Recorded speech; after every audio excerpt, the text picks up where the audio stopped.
results at home, obviously losing the record, and Brighton and Man City. Everton obviously come to Anfield having not won since September 1999.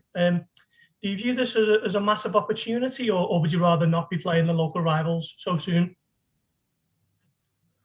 So soon? After losing no. 3 in a row. No, I never thought about these kind of things. So no, it's the right moment.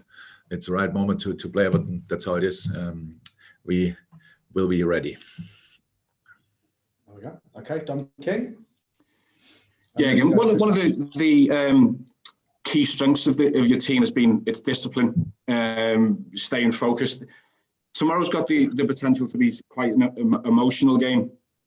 So how do the players keep that in these circumstances? We play the way we play. It's very emotional, but we always are emotional, to be honest. That's our way to play. What the other team is doing, I don't know. I have no influence on that, so nothing to say about that. So I can imagine that after the first game that you try to create some stories about that, but around that. But I will not be in that. We prepare for a football game, for a derby, like we always did. Like I think nobody can say about this team that they were not ready for derbies from an attitude point of view, from an understanding point of view, how important it is. This team always was, and we will be tomorrow. But there's, how I said, the stories around and all these kind of things. I have nothing to say. Okay. Thanks, Dom. We'll go to Chris. Chris Bascom. Just slightly different topic, actually. Just the international break coming up could be a bit of an issue with the 10-day quarantine. I just wondered if you had any more details of that. Or do you have any concerns about the logistics of that? Because it just seems a bit crazy. Yes, I have concerns, but not more information, if that makes sense. So no, we are obviously internally in constant talks and try to talk to the specific organizations, how it is. So, but I know in this moment, I cannot tell you exactly how it will be and how we will sort that, because it's clear that if a player goes away and has to come back and has to get quarantined for 10 days, that's obviously difficult to accept. That's why but in this moment, probably don't know more than you. Okay.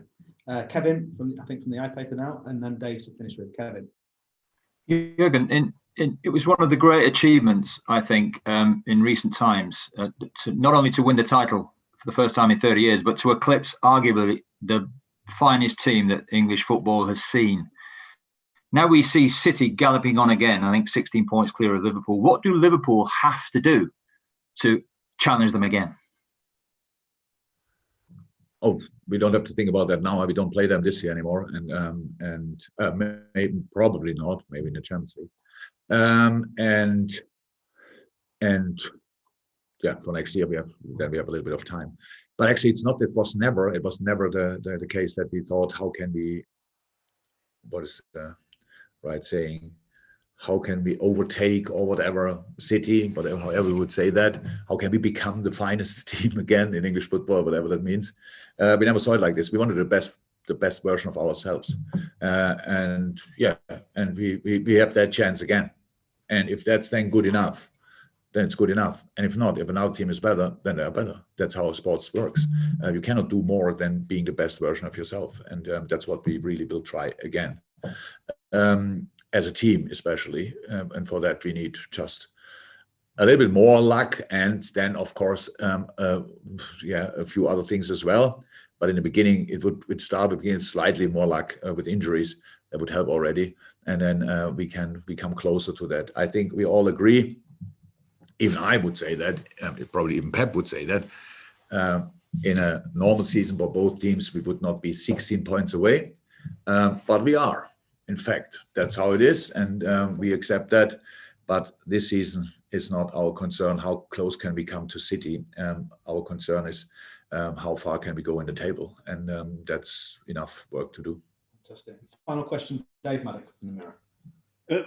Jurgen, when you ran on the pitch in the derby, when you scored at the end, that's kind of one of the iconic moments of for Liverpool and for you.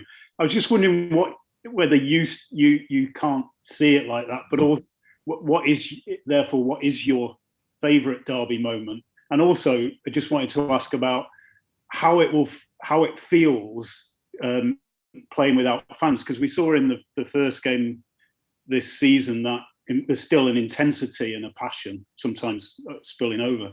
So I just wondered, around that, your favourite moments in the derby.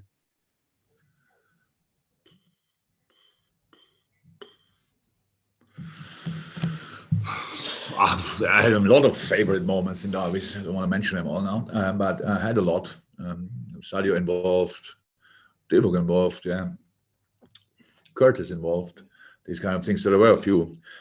Yes, and of course the derby is the derby with or without supporters, but with supporters it's just much more enjoyable for us as well. So we all love when football becomes the most important thing for a few moments. And in derbies, that's always the case. So this intensity I really like. And that the game is still intense or emotional, however you want to describe that. Yeah, that's normal. It's football. Other games were very emotional and intense as well. And why should Liverpool versus Everton be different? So, no, with supporters, everything is better. Absolutely everything is better with supporters. Even the derby. Thanks, guys. Thank you very much. Stay safe and maybe speak to some of you after the game on Saturday. Bye-bye.